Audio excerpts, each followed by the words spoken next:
Good morning. Good morning. This is Meditation Reflections. Welcome. Blustery day today, but it's not too cold, so it'll be a good day. Mm-hmm. We have a large cat joining us. You now get the cat tail.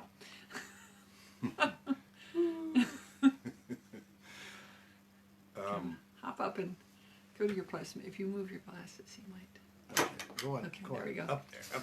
Go on. Go away. Gotta make sure the cat. He loves sitting under the lights because it's nice and warm. It's almost as close to a human lap as you can. Sleeps on. He's rubbing his cheek against the camera here. Anyway, thanks for being here. We had a wonderful meditation. I got a very general message, and I can probably expand on it a little bit. But anyway, I asked, how can I be of service? And it was a very basic reply, and it's just be positive, be in the now. What was the other things? When you notice somebody needing help, you think how you are the appropriate person to do the helping, or what you need to do. Yeah, because some forms of help you need to edit. Is it really helping or is it not helping? Sometimes a person needs to have their problem because they're going to work out a solution. Yeah, that's another question. Exactly, because sometimes you don't want to interfere with someone's lesson, and if you solve it for them, they haven't learned the lesson. Yeah. So there's a certain amount of discernment going on, which is interesting. Yeah, so the important things are to stay in the now, in the present moment, because we so often get sucked back into the memories of a past incident that we haven't resolved, and we just feel that emotion over and over and over, and it keeps us stuck in a cycle that we need to grow out of. So we watched a very incredible, use this as an example, an incredible movie that we hadn't seen before, and it was The Railway Man. And he was a prisoner of war in World War II and tortured by the Japanese. And he suffered from PSD most of his life until he went back to Japan and tracked down one of the people that was actually Burma. Part of it. Was he working on a railroad? But anyway, he met this guy, and he had the opportunity to do some damage, actually, but he didn't. He gave him forgiveness, and he resolved the issue for both of them. Both of them benefited from that. It's really interesting because it was a true story. Yeah. And beautifully performed. Yeah. Well, I got a message this morning. Sorry, it tended to get a little bit of history in it. More cat here. There you go.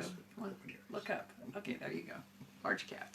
Sometime we might even get the velvet cat in here. She's a little shy though. The message I got was about transformation, the fact that the world is in the process of changing, and oh my God, what are we going to do, and so forth. But the catch is, it's happened several other times, and I was thinking about that this morning, and they're going, yes, that knowledge can be handy.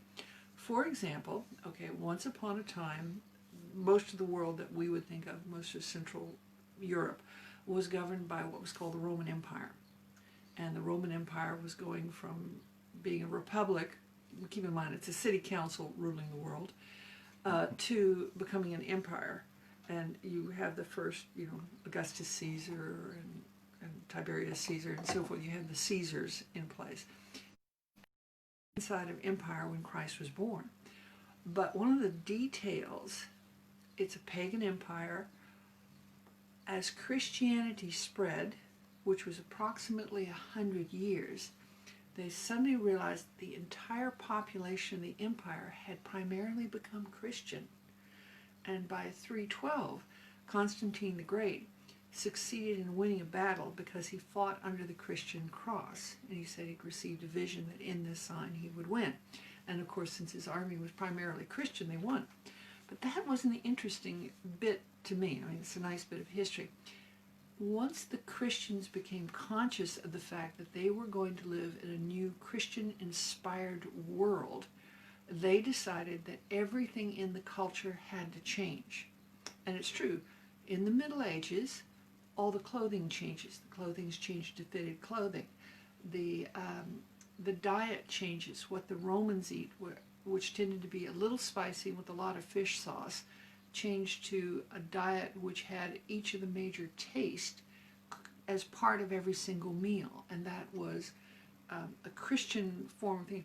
And the art changed because they didn't want the art to look pagan anymore. They wanted an art that would represent Christianity and their new understandings. So you literally have a situation where the world is reinventing itself. And we could be looking at a similar kind of phenomenon. We know we want to change the world, but you don't realize that it will eventually spread to all sorts of little details. Yeah, we are in a transition even as we speak right now, and it's happening rapidly. We're moving through a 3D consciousness to, some say, a 5D consciousness. My guidance has said that it's 3, 4, and 5. 3, 4, and 5. Yeah. All in the same one, and I went, well, that's kind of fairly accurate for things. And that parallels Amitry's culture, one of my guides. But the detail that everything changes says, look around yourself and go, what would you do different? How would you make a thing better? It might be something very tiny, but that's part of the transformation. One of the major things right now is transparency, and everything that's been hidden is being exposed now. And mainstream media is still trying to hide things and not say some major bit of news, and I hope some of you know what it is, that mainstream isn't talking about at all. And they just don't want it to come out.